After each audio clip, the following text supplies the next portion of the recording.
আসসালামু আলাইকুম everyone. I hope সকলে অনেক ভালো আছো। তো আজকে আমি তোমাদের জন্য নিয়ে আসলাম পার্ট 5 আমৃত্যু ভালোবাসি তোকে। তো বেশি কথা না বাড়িয়ে চলো শুরু করা যাক। সোফায় বসে আছেন দুই ভাই। বাড়ির মহিলা রান্নাঘরে কাজে ব্যস্ত থাকলেও নজর তাদের এদিকে। কি হবে কে জানে। আলী আহমদ খান নিজের গম্ভীর্যতা বজায় রেখে এক প্রকার হুঙ্কার দিয়ে প্রশ্ন করলেন, তুমি নাকি বাইক কিনেছো? এই কথায় হুঁশ ফিরে অষ্টাদশীর। কিছুটা স্বাভাবিক হয়ে দুপা সামনে এগিয়ে বারান্দার সাইডে দাঁড়িয়ে নিচে তাকায় মেঘ। নিচে সোফায় বসা আব্বু আর বড় আব্বু। তাদের থেকে কিছু দূরে দুহাত বাজ করে স্টান হয়ে দাঁড়িয়ে আছে আবির। জি, ভাবে উত্তর দেয় আবির। কিন্তু কেন? পুনরায় হুঙ্কার দেন তার আব্বু। আমার বাইক কেনার ইচ্ছে ছিল, তাই কিনেছি। তুমি জানো না এই বাড়িতে বাইক কেনা বা চালানো নিষেধ? এবার প্রশ্নটা চাচ্ছ মোজাম্মেল খান করেছেন। হ্যাঁ জানি। ২০-৩০ বছর আগে কি ঘটে গেছে তা নিয়ে আতঙ্কে থাকার কোনো মানে হয় না। যদি কপালে খারাপ কিছু লেখা থাকে তাহলে সেটা ৭ সমুদ্র পাড়ি দিয়ে হলেও আসবে। সেটা আমি ঘরে বসে থাকলেও হবে, আর গাড়িতে চলাচল করলেও হবে। তোমরা দুই ভাই কি নিজেদের মর্জি মতোই চলবে? আলী আহমদ খান রাগান্বিত স্বরে প্রশ্ন করলেন। বাইক কিনে যদি নিজের ইচ্ছে মতো চলা হয় তাহলে আমি দুঃখিত আব্বু। এই ব্যাপারে আমি নিজের মনের কথাই শুনবো। আমাদের নিজস্ব ৩টা গাড়ি আছে। এত গাড়ি কেন কিনলাম? তোমাদের জন্যই তো। মোজাম্মেল খান কোমল কণ্ঠস্বরে বললেন। গাড়িতে চলাচল আপনাদের ইচ্ছে, তাই আপনার গাড়ি কিনেছেন। আমার গাড়িতে চলাচল করতে ভালো লাগে না, তাই আমি বাইক কিনেছি। এটা নিয়ে এত কথা বাড়ানোর কি আছে চাচ্ছু? তোমাদের বাইক সম্পর্কিত জেরা শেষ হলে আমার তোমাদেরকে একটা গুরুত্বপূর্ণ কথা বলা আছে। আবির আব্বুর দিকে তাকিয়ে কথাগুলো বলল। এতক্ষণ বাড়ির মহিলা রান্নাঘরে থাকলেও এবার আর থাকতে পারেন না। একচোটে সবাই ড্রয়িং রুমে চলে এসেছেন। মেঘ তীক্ষ্ণ দৃষ্টিতে তাকিয়ে আছে আবিরের দিকে। এই বাড়িতে এত বছরে কাউকে গলা উঁচু করে মুখের উপর কথা বলতে শুনেননি। তানবীর ভাইয়া যত মেজাজ দেখিয়েছে সব মেঘের উপর। বড় আব্বু বা নিজের আব্বুর মুখের উপর কথা বলার সাহস হয়নি তার। আবির ভাই ২ দিন হলো এসেছে, আজই বাবার মুখে উপর নিজের মর্জি শোনাচ্ছে। এখন মেঘের মনে হচ্ছে উনি হিটলারের থেকেও বড় মাপের কিছু। মনোযোগ দিয়ে বাকি কথা শোনার চেষ্টা করছে মেঘ। আবির, আব্বু চাচ্ছু, আমি অনেকদিন যাবৎ চিন্তা ভাবনা করেছি নিজে একটা কোম্পানি শুরু করার। তোমরা অনুমতি দিলে শুরু করব। মোজাম্মেল খান ও আলী আহমদ খান দুজনের মাথায় যেন আকাশ ভেঙে পড়েছে। এত বছর ছেলেকে বাহিরে রেখে পড়াশোনা করিয়েছেন, দেশে এসে নিজের ব্যবসার হাল ধরবে। দেশে পা দিতেই নিজে কোম্পানি খোলার চিন্তা ভাবনা করেছে ছেলে। মোজাম্মেল খান চিন্তিত কণ্ঠে বললেন, আমরা তো ভেবেছিলাম তুমি পারিবারিক ব্যবসাকে এগিয়ে নিয়ে যাবে। আবির কিছু বলার আগেই আলী আহমদ খান বলে উঠলেন, ঠিক আছে, তুমি পড়াশোনা করে এসেছো, তোমার নিজস্ব মতামত গুরুত্ব আমরা অবশ্যই দিব। তোমার নতুন কোম্পানি নিয়ে আমাদের কোনো আপত্তি নেই, তবে আমার একটা শর্ত আছে। তুমি আমাদের কোম্পানির সিইও হবে। আগামীকাল শুক্রবার অফিস ছুটি, তাই তুমি শনিবারে অফিসে যাবে। তোমাকে অফিসিয়ালি সিইও পদ দেওয়া হবে। তারপর তুমি আমাদের অফিস সামলে যদি নতুন কোম্পানি শুরু করে প্রতিষ্ঠিত হতে পারো, তাতে আমাদের কোনো বাধা আপত্তি নেই। বেস্ট অফ লাক মাই বয়। আবির যেন আগে থেকেই জানতো এরকম কিছু হবে, তাই তার মধ্যে কোনো পরিবর্তন দেখা গেল না। এতটুকু বলে সোফা থেকে উঠে রুমের দিকে হাঁটা শুরু করলেন আবিরের আব্বু। কয়েক কদম এগিয়ে আবার দাঁড়িয়ে আবিরের দিকে তাকিয়ে রুদ্ধ কণ্ঠে বললেন, আমরা কোম্পানি সামলানোর জন্য সারা জীবন থাকবো না, তোমাদেরকে দায়িত্ব নিতে হবে। তুমি না পারলে তোমার প্রাণপ্রিয় ভাই তানবীরকে বলো রাজনীতি ছেড়ে ব্যবসা আসতে, তারপর তুমি তোমার মতো নিজে কোম্পানি খুলতে থাকো। আবির চেয়ার শক্ত করে বাবার দিকে তাকিয়ে বলে উঠল, তানবীর রাজনীতিই করবে, ওর মাথায় ব্যবসা ঢোকানোর কোনো দরকার নেই। শনিবারই অফিসে আসবো আমি। আমি একাই সব দিক সামলাতে পারবো। তোমরা দয়া করে তানবীরকে মুক্তি দাও, নিজের মতো করে রাজনীতিটা করতে দাও ওকে। তোমার শর্ত যেমন আমি মেনে নিয়েছি, তোমাদেরকে আমার একটা শর্ত মানতে হবে। সেটা হলো আমি আমার মতো কাজ করব। আমার যখন যেখানে প্রয়োজন হবে নিজের কাজগুলো গুছিয়ে আমি চলে যাব। তখন আমাকে কোনো প্রকার বাধা দিতে পারবে না কেউ। দরকার হলে ২ অফিসে কাজ শেষ করে আমি রাত ১২টায় বা ২টায় বাসায় ফিরব। এমনকি নাও ফিরতে পারি। এতে তোমাদের যেন মাথা ব্যথা না হয়। একদমে কথাগুলো বলে কোনো দিকে না তাকিয়ে দ্রুত পায়ে বাসা থেকে বের হয়ে যায় আবির। আলী আহমদ খান কয়েক মুহূর্ত দাঁড়িয়ে কোনো কথা না বলে রুমের দিকে হাঁটা দেন। পিনপতন নীরবতা বাড়িতে। সোফায় বসে আছেন মোজাম্মেল খান, কাছেই ৩ জা। একজন আরেকজনের দিকে তাকাচ্ছে বারবার। তাদের আবিরের প্রতি পূর্ণ বিশ্বাস আছে, কিন্তু সমস্যা হচ্ছে বাহিরের দুনিয়া সামলাতে গিয়ে নিজের প্রতি না যত্নহীন হয়ে পড়ে ছেলেটা। এটাই তাদের চিন্তার বিষয়। নিচে উপস্থিত মানুষগুলোর মধ্যে চিন্তার চাপ দেখা গেলেও উপরে দাঁড়িয়ে এক প্রকার বিনোদন উপভোগ করছিল মেঘ। যেই বড় আব্বুর কথার উপর কারো কথা চলে না, আজ ওনার সাথে টক্কর দেওয়ার মানুষ এসেছে। বাবা ছেলে কি শর্তটা এনে দিচ্ছে, যেমন বাবা তেমন ছেলে। এসব ভেবেই হাসি পাচ্ছে মেঘের। হঠাৎ করে হাসিটা গায়েব হয়ে মুখটা ভারী হয়ে গেল মেয়েটার, আর ফিসফিস করে বলতে শুরু করলো, নিজে তো হিটলার, সাথে আমার ভাইকেও বড়গুন্ডা বানাতে কি সুন্দর উৎসাহ দিচ্ছে। এত বছর ভাইয়ের জ্বালায় জীবন তেজপাতা, এখন আবার আরেকজন আবির্ভাব হলো। খবরটাই খারাপ আমার, এখন নিচে যাওয়ার পরিস্থিতি নেই। তাই বিড়বিড় করতে করতে রুমে ঢুকতে যাবে, হঠাৎ চুপ করে আবির ভাইয়ের রুমের দিকে একরাশ হতাশা নিয়ে রুমে ঢুকে যায় মেঘ। বাবা মাকে ছেড়ে আলাদা রুমে থাকলে সব স্বাধীনতা পাবে ভেবে নিচতলা থেকে উপরতলায় চলে এসেছিল মেঘ।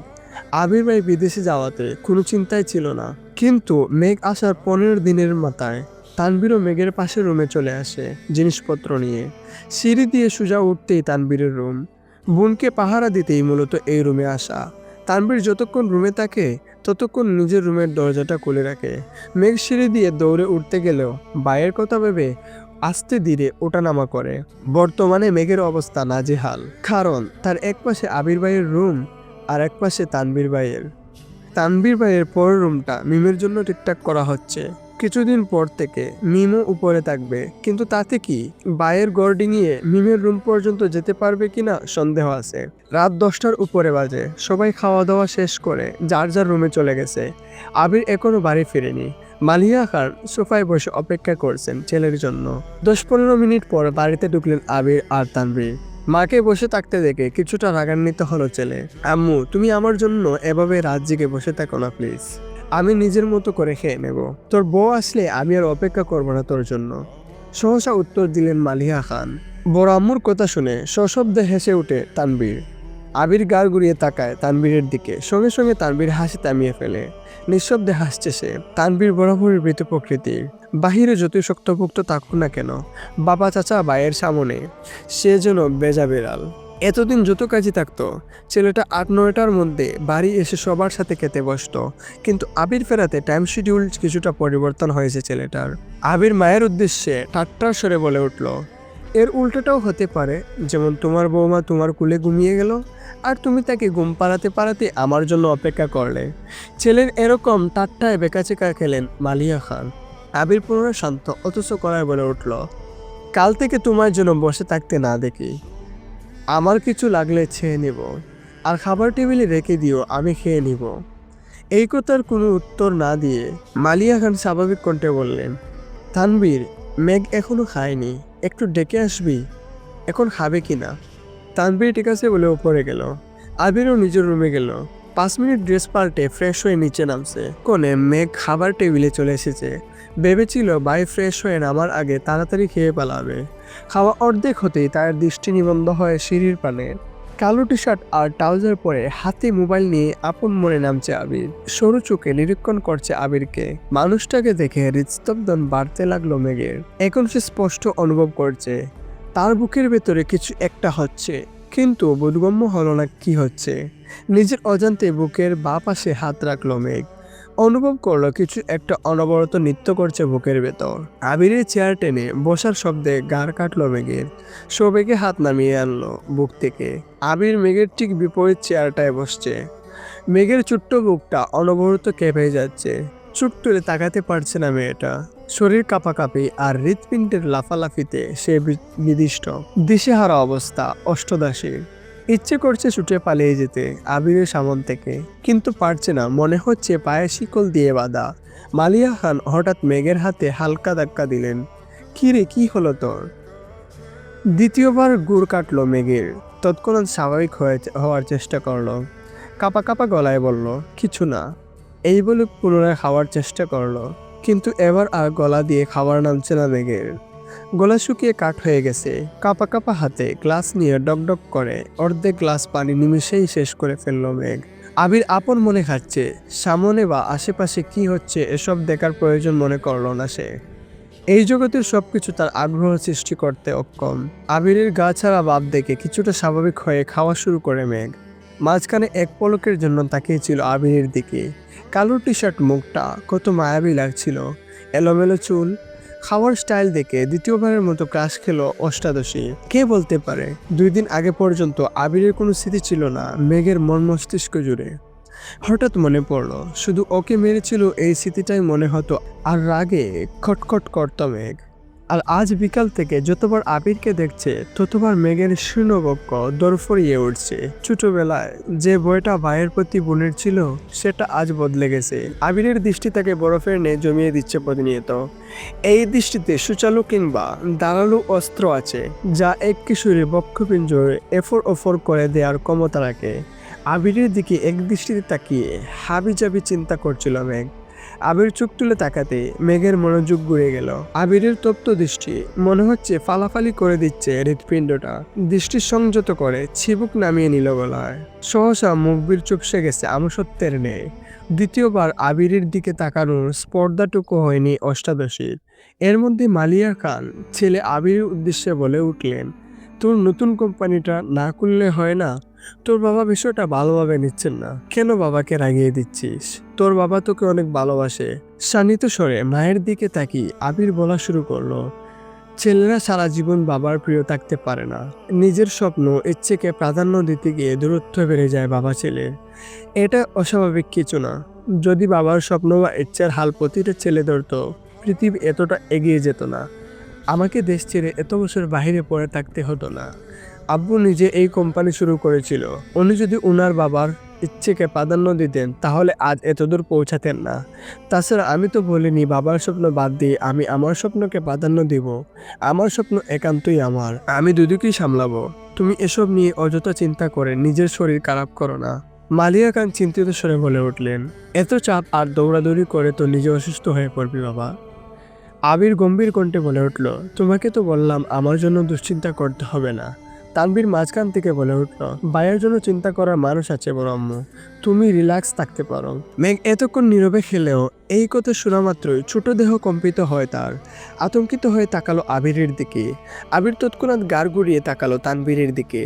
অমনি মুখটা চুপসে গেল তানবীরের। করুণ স্বরে বলল, সরি ভাই। পিনপতন নীরবতা খাবার টেবিলে। কেউ কোনো কথা বলছে না। মেঘের মনটা সহসা খারাপ হয়ে গেল। তানবীর আবিরের একনিষ্ঠ ভক্ত। এক কথায় দুজন দুজনের বেস্ট ফ্রেন্ড। আবির গুরুগম্ভীর স্বভাবের, রাগী, কথা কম বলে, কিন্তু দিন শেষে আবিরের অপ্রকাশিত আবেগগুলো তানবীরকেই শেয়ার করে এসেছে এত বছর। এমনকি এখনও আবিরের থেকেও বেশি তানবীর ভালোবাসে আবিরকে। আবির যদি বলে সারা রাত এক পায়ে দাঁড়িয়ে থাকবি, তানবীর তাই করবে। অবশ্য করবে নাই বা কেন? সেই কলেজ লাইফ থেকে রাজনীতি করার ইচ্ছে তানবীরের। বড় আম্মু এবং আব্বুকে বলেছে কয়েকবার। তাদের করা জবাব, রাজনীতি আমাদের পছন্দ না, এই বাড়ির কেউ রাজনীতি করবে না। একদিন বাধ্য হয়ে বাইকে কল করেছে তানবীর। ভালো মন্দ কথা শেষ করে তানবীর বয়ে বয়ে বলল, ভাইয়া তোমার সাথে আমার একটা কথা ছিল।